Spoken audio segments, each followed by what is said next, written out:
हाय, आज के वीडियो में आपका स्वागत है। आज हम बात करने वाले हैं कम्युनिकेशन स्किल के ऊपर। अभी कम्युनिकेशन स्किल एक ऐसा स्किल है which is a must have. किसी के ऊपर फर्स्ट इंप्रेशन क्रिएट करने से लेके नेटवर्किंग तक, ऑडियंस को एड्रेस करने तक, यहाँ तक के डे टू डे जब बिजनेस एक्टिविटीज होते हैं, इवन कैजुअल लेवल पे कम्युनिकेट करना हो, तब भी आपको कम्युनिकेशन स्किल की जरूरत होती है। And I am quite aware कि ये काफी कॉमन टॉपिक है, बहुत सारे वीडियोस मिलेंगे आपको यूट्यूब पर। बट लेटली क्या हुआ है ना कि कुछ महीनों पहले मैंने एक कॉलेज ज्वाइन किया है पुणे में एज अ विजिटिंग फैकल्टी, जहाँ पे मैं फाइनेंस पढ़ाता हूँ। तो वहाँ पर कुछ हफ्तों से मैं मॉक इंटरव्यूज ले रहा हूँ काफी स्टूडेंट्स का, to help them prepare for their job interviews. और एक टिपिकल ट्रेंड मैंने ऑब्जर्व किया है in terms of students who are struggling with communication skill. और यहाँ पे मेनली दो कैटेगरीज आते हैं। एक कैटेगरी है स्टूडेंट्स की जो टियर 2 टियर 3 सिटीज से माइग्रेट होके आते हैं टियर 1 सिटीज में, उनका एजुकेशन लोकल लैंग्वेज में कंप्लीट हुआ है and now they are finding it difficult to adapt to business English as their primary way of communication. और दूसरी कैटेगरी आती है स्टूडेंट्स की जिनके पास टैलेंट है, जिनको पता है उनको क्या कम्युनिकेट करना है,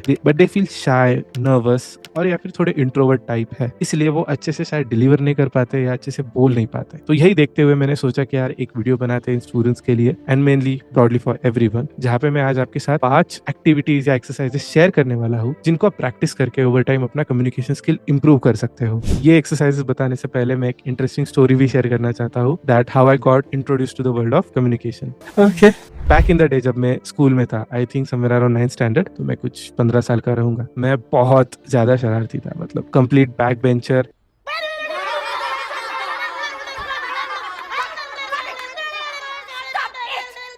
हर साल मेरे पेरेंट्स को स्कूल में बुलाया जाता था with some list of complaints. उस लेवल का शरारती था। तो in 9th standard one of my teachers thought कि अब आदित्य को थोड़ी अलग पनिशमेंट देते हैं। She made me participate in elocution competition एंड मैंने सोचा कि ठीक है, कौन सी बड़ी बात है, एक स्पीच तो देना है, दे दूंगा। अरे हम तो फकीर आदमी हैं, झोला लेके चल पड़ेंगे जी। जब कंपटीशन का दिन आया and when I step on a stage, that was the first time in my life मैं किसी स्टेज के ऊपर जा रहा था। So as soon as I stepped up on the stage, मैंने ये ऑब्जर्व किया कि मैं किसी के साथ भी आई कांटेक्ट नहीं अचीव कर पा रहा हूँ। मुझे डर लग रहा है, मैं नर्वस फील कर रहा हूँ जैसे मैं किसी की तरफ देखता हूँ। सेकेंडली, मैंने ऑब्जर्व किया कि मेरे पैर कांप रहे हैं। तो उस दिन पता चला कि स्टेज फ्लाइट करके भी कुछ चीज होती है।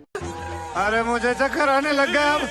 अभी स्टेज पर तो आ गया था, तो मैंने जो भी स्पीच रटा हुआ था वो मैंने सीलिंग की तरफ देखते हुए पूरा डिलीवर कर दिया और भाग के नीचे चला है। तो उस दिन एक शॉक बैठ गया पर्सनली, कि जो भी अपनी खुद की एक मेंटल इमेज होती है और जो हम एक्चुअल में है, उसमें काफी बड़ा गैप है और वो गैप ब्रिज करने की जरूरत है। सेकेंडली, ये जो जख्म था उस पर नमक लगाने का काम मेरे दोस्त अच्छी तरह से कर रहे थे, बहुत मजाक उड़ा रहे थे। तो वो मैंने फिर पर्सनली ले लिया था कि now I need to improve my communication skill and what I am today about 26-27। तो एक 10 साल का पीरियड आई थिंक गया है उसमें, where I think I have made significant progress, और आज वो मैं आपके साथ शेयर करना चाहता हूँ। इसी के साथ चलिए शुरू करते हैं।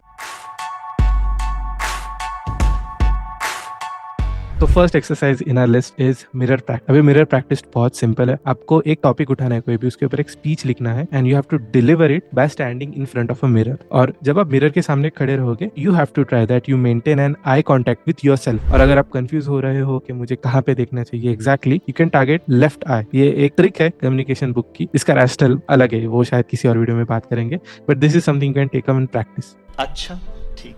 अभी मिरर प्रैक्टिस क्यों करना चाहिए? इसका सबसे बड़ा रीजन है नर्वसनेस और shyness that you have around your own mental image. बहुत बार क्या होता है ना, मेंटली एक हर्डल होता है दिमाग में कि यार जब मैं किसी के साथ बात करता हूँ या शायद मैं किसी ऑडियंस को एड्रेस करता हूँ, तब मैं खुद कैसे दिख रहा हूँ, ये फैक्टर है ना, बहुत बड़ा हर्डल बन जाता है। एंड टू ओवरकम दिस, जब आप रेगुलरली प्रैक्टिस करोगे और खुद को पता होगा कि मैं किसी से बात करते वक्त कैसे दिखता हूँ, मेरे हैंड जेस्चर्स कैसे होते हैं, मेरी बॉडी लैंग्वेज या बॉडी मूवमेंट कैसे होती है, इसके बारे में अगर आप कॉन्फिडेंट हो जाते हो तो वो इजीली रिफ्लेक्ट हो जाता है किसी आउटसाइडर के साथ बात करते हो। तो मिरर प्रैक्टिस एक बहुत बेसिक, आसान, फ्री ऑफ कॉस्ट, बहुत बढ़िया एक्सरसाइज है। I think this is a must do for everyone, even if you are a good speaker. Test करके देखो खुद को, there is always scope for improvement. आप कुछ ऐसे ऑब्जर्व कर जाओगे कि यार ये मुझे पता नहीं था, या फिर ये XYZ चीज है जो बहुत ऑड दिखती है मैं बात करते वक्त, शायद कभी आपका खड़े रहने का स्टैंड भी गलत हो सकता है। तो ऐसी छोटी छोटी चीजें जो आप ऑब्जर्व कर सकते हो through mirror practice, and it could exponentially benefit you while improving your communication skill. The second exercise exercise we have is reading, writing or journaling. अभी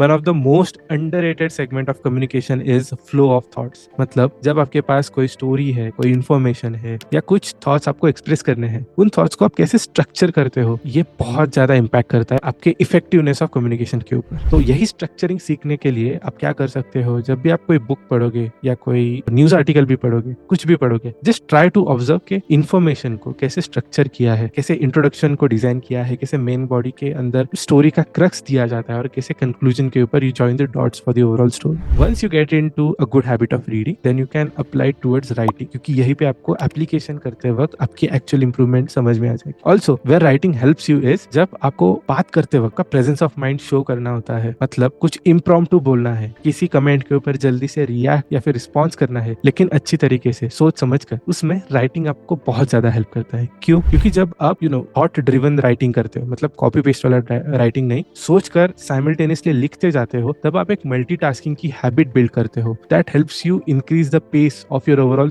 थॉट प्रोसेस, और वो आपको लॉन्ग रन में बहुत ज्यादा हेल्प करता है। So this is the second exercise you can take up, that is reading along with writing और journaling. Third exercise is a good one. This is called pick up the cheat. जब मैं school में था ना, हमारी viva या फिर जब ओरल एग्जाम होती थी, तब हमारे सामने एक बोल ऑफ चिट्स रखी जाती थी। We have to pick one, और जो भी टॉपिक होगा उसके ऊपर हमें ऑन द स्पॉट एक स्पीच डिलीवर करना होता है। टॉपिक्स तो काफी कॉमन थे, लेकिन what you can do is you can ask a friend of yours or even anyone from your family कि वो कुछ सरप्राइजिंग से टॉपिक लिखे, वैसे बॉल में आप चिट्स रख दीजिए, और जब भी आप कम्युनिकेशन प्रैक्टिस करोगे, एक चिट उठाना है और आपको स्पीच डिलीवर करना है। This can be in front of mirror, in front of others, या फिर जिन्होंने चिट बनाई है आपके लिए, उनके सामने भी आप डिलीवर कर सकते। इनिशियली यू माइट स्ट्रगल, एक पॉइंट ऐसे भी आ जाएगा कि यार मैं क्या बोलूं क्या नहीं, मुझे समझ में नहीं आ रहा, but this is the pain point where you will start improving. जब आप in terms of even your thought process comfort level से बाहर जाओगे और इम्प्रॉम्प्टू स्पीकिंग प्रैक्टिस करोगे, I think you have reached a very decent level of communication. जब आप impromptu बहुत इजीली क्रैक कर जाते हो, तब आप काफी कंफर्टेबल हो जाते हो हर सिचुएशन में, दो इट बी इंटरव्यू, दो इट बी मीटिंग स्ट्रेंजर, दो it be getting on a stage and saying something on the spot, बहुत इजी हो जाता है। और एक इंटरेस्टिंग बात बताऊं, जब इम्प्रॉम्प्टू स्पीकिंग की हम बात करते हैं ना, तो ये आइडिया कहाँ से आई? मैं कुछ सालों पहले जब काफी ज्यादा इंटरव्यूज दे रहा था, तो मैंने एक ट्रेंड ऑब्जर्व किया था कि यार इंटरव्यू का ना कोई फिक्स्ड फॉर्मूला नहीं रहता। एवरी सिंगल इंटरव्यू और every single mock interview I was giving was a different one. तो मैं अपने सीनियर से बात कर रहा था कि यार how to be prepared in general for interviews. तो उन्होंने मेरे साथ यही एडवाइस शेयर की, the only way to be prepared for a surprise is by getting surprised all the time. मतलब आपको पता नहीं ना कि इंटरव्यू में क्या होगा, it's going to be mystery, तो आप हर दिन उठ के एक नई मिस्ट्री सॉल्व कीजिए, एक ऐसे सिचुएशन में चले जाइए which is completely unknown to you. Eventually your brain, your thought process gets used to it, तो अगले दिन जब कुछ नया आएगा आपके सामने, you are already prepared for it. और ये सबसे बड़ा बेनिफिट होता है इम्प्रॉम्प्टू स्पीकिंग का। इनिशियली यू विल स्ट्रगल, लेकिन eventually when you will improve, तो सब कुछ आसान हो जाता है आपके लिए। Next I have now a bit advance level of suggestions. Okay, अगले दो सजेशन, पहला है टोस्ट मास्टर्स क्लब। अभी टोस्ट मास्टर्स क्लब क्या होता है? It's an organisation that is not for profit, और इस ऑर्गेनाइजेशन ने क्या किया है कि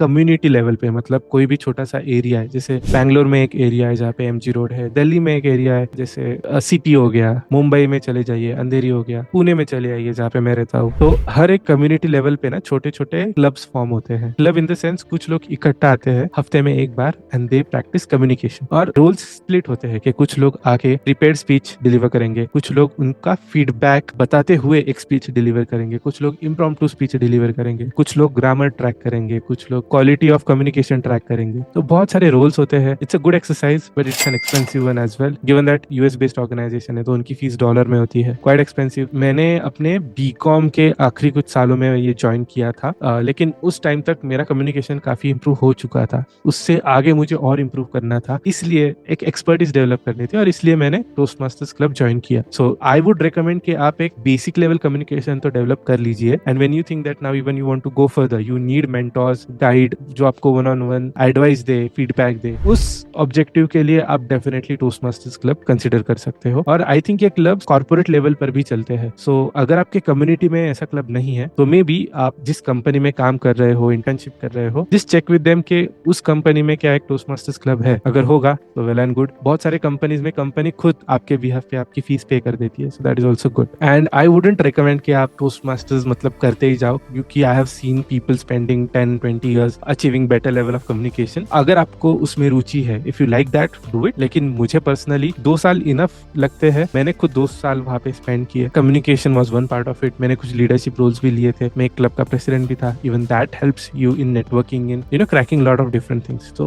2 साल is a good amount of time you can spend with Toastmasters. Now coming to last advice, ये है उन स्टूडेंट्स के लिए जो बहुत ही क्रिटिकल लेवल पर है. So let's say if you are someone जिसको कम्युनिकेशन बिल्कुल नहीं आता, एबीसी से स्ट्रगल चल रहा है, बहुत हेजिटेंट है इंग्लिश में बात करने के लिए, आप स्पोकन इंग्लिश या कम्युनिकेशन के ना प्रोफेशनल क्लासेस रहते हैं, आप वो ज्वाइन कर सकते हैं. सेकेंडली, एक काफी फेमस यूट्यूबर है, आई थिंक उनका चैनल है थिंक स्कूल करके. So, उसका जो स्पीकर है, I think his name is Ganesh used to run a communication class for interview preparations and normal communication as well. और उसी के बेस्ड उन्होंने कुछ क्लासेस या मॉड्यूल्स बनाए हैं. You can check that out as well. मैंने सुना है कि वो क्लास अच्छा है, मुझे पर्सनली फीडबैक पता नहीं है उस क्लास का, but that is something you can check out. और फिर आपके लोकल लेवल पर भी कुछ क्लासेस रहते हैं to facilitate practice level communication for you. कि कुछ लोग हैं जिनके पास कम्युनिकेशन करने का तरीका पता नहीं है या फिर बहुत स्ट्रगल करते हो और प्रैक्टिस करने के लिए भी कोई नहीं है, तो आप ऐसे स्पोकन इंग्लिश या स्पोकन कम्युनिकेशन के क्लासेस ज्वाइन कर सकते हो. उनके साथ जाके हफ्ते में 2 बार 3 बार प्रैक्टिस कर सकते हो. तो eventually this is a slow process, but जब आपके पास एक गाइडेंस रहता है और मेंटरशिप रहती है एट 1-on-1 लेवल, तो वो डेफिनेटली हेल्प करती है. English is a very funny language. So I think these 5 exercises or activities will definitely help you in terms of developing your communication skill and taking it to the next level. तो आज के video के लिए इतना ही. If you like the video, do press the thumbs up button. Share करना उनके साथ जिनको कम्युनिकेशन स्किल इंप्रूव करनी चाहिए या फिर ऑलरेडी इंप्रूव्ड है लेकिन लेवल अप करना चाहिए. And if you are new to the channel, don't forget to subscribe. As usual मिलते हैं हम अगले वीडियो में. Until then take care and bye bye.